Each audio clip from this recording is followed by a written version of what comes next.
right, let's go straight into the conversation then. Now, we will look at the question of why ECDs in the country currently are not able to access subsidies because of the registration process that has been cumbersome. President Cyril Ramaphosa says that government, private sector and development organization must do everything to support early childhood development. South Africa's ECD program was integrated into the Basic Education Ministry on the 1st of April from the Social Development. This was to ensure that all preschool children follow a curriculum-based early learning syllabus, but critics have expressed dismay that some of the challenges remain despite its status as an essential service. The sector remains mostly informal and limited funding support. Joining us now to examine whether enough is being done is Professor Eric Atmore, Director of Center for Early Childhood Development at the University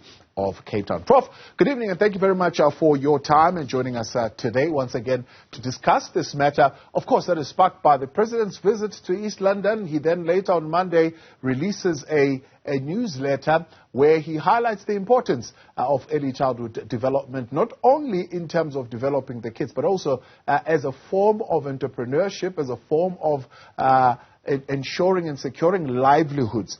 However, when you look at the situation since April this year, when the switch happened, have things improved? I mean, as far as the ability to register early childhood development centers is concerned?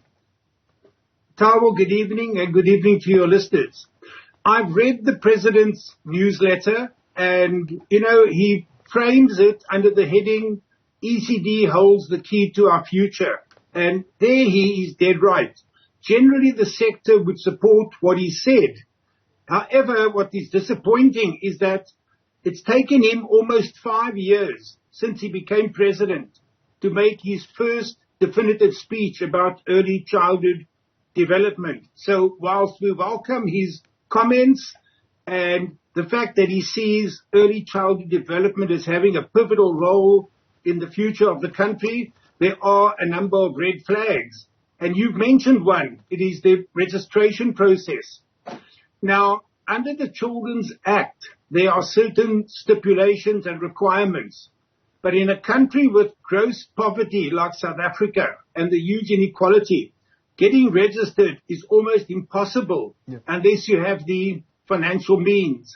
A recent survey of 42,000 ECD centers found that 60% are not registered and are never likely to be registered. So the regulations are complex, they are cumbersome, they are incredibly expensive. We have people in the Western Cape who are being hit with development charges of 240,000 rand before they can even get land use approval. Yeah. So despite all the odds, everything is against these entrepreneurial women. How important are these certificates? 5 of them, from what I see. One is the zoning certificate, one is the land certificate, the fire clearance. One would say, of course, that needs to be there. You've got to undergo environmental health inspection. You've got to have a health clearance certificate. And you've also got to fill in a form for childcare facilities. That's just part of what you need to do. And that, of course, comes with a cost, but also it's timely. And in most instances, those who have to fill this form and go through these processes don't have the means to do that. Are these important in as far as the work that ECD centers do? Yes, there is some importance to them, but I think there's an unfair weighting. Land use and rezoning is not critical to childcare.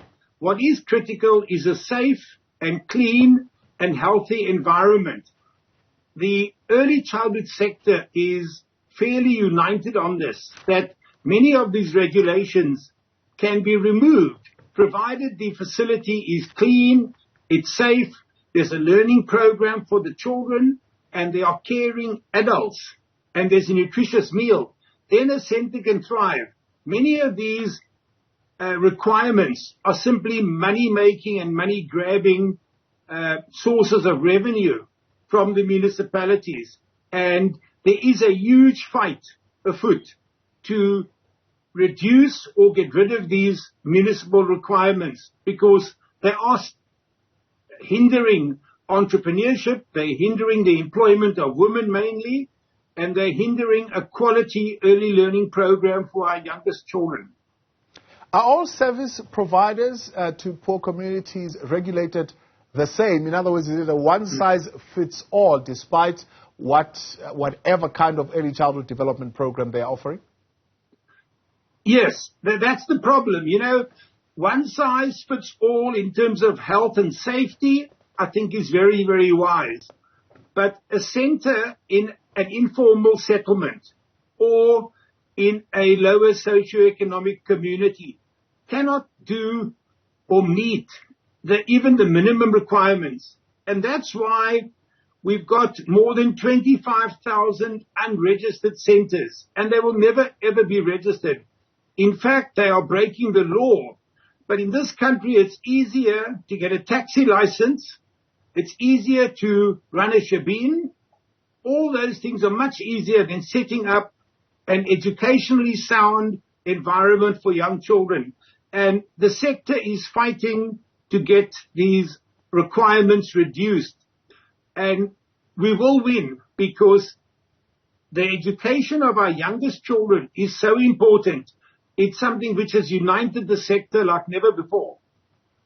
Has the matter of moving from the Department of Social Development to the Department of Basic Education improved any of the matters? Because, of course, there's also some confusion around the conditional registration. So some early childhood centers were conditionally registered under social development, and now they're not sure of their status with the process now having moved to the Department of Basic Education.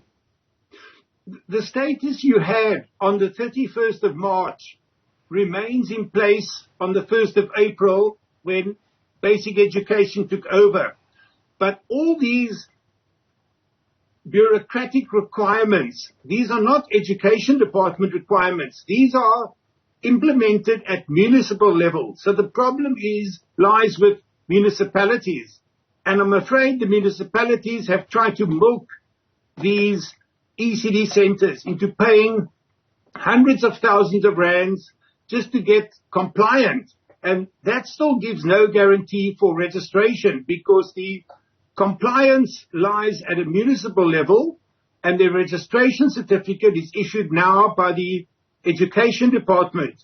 So it's a battle that's looming. It's a battle that's huge, but the spirit of these predominantly women in these communities is so strong that we will triumph. Yeah. So what are you saying to us, Prof, then, that what we need to do is bring on board local government? They need to at least be a little bit more informed about the role that they need to play in early childhood development. Yes. Look, there's always been a query as to what is the role of municipalities in terms of child care. And the Constitution is clear. There's a clause in the Constitution that says municipalities carry co-responsibility for childcare. The sad part is that many municipalities have ignored this and do not see themselves as actors or stakeholders in early childhood development. All they see is, do these centers meet the requirements of the local authority? And as you correctly said, this includes land use, rezoning, and so on.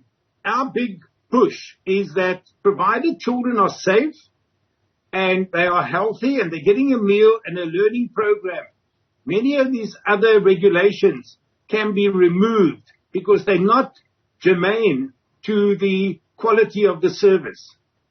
Prof, I appreciate your time and I appreciate your optimism as well, and the sector itself pushing ahead to ensure that this particular one is resolved and this red tape that has been put there is at least reduced to a bare minimum to allow for those subsidies to begin to flow. I appreciate your time this evening and thank you very much for coming on. That is Professor Eric Atmore at the University of Cape Town.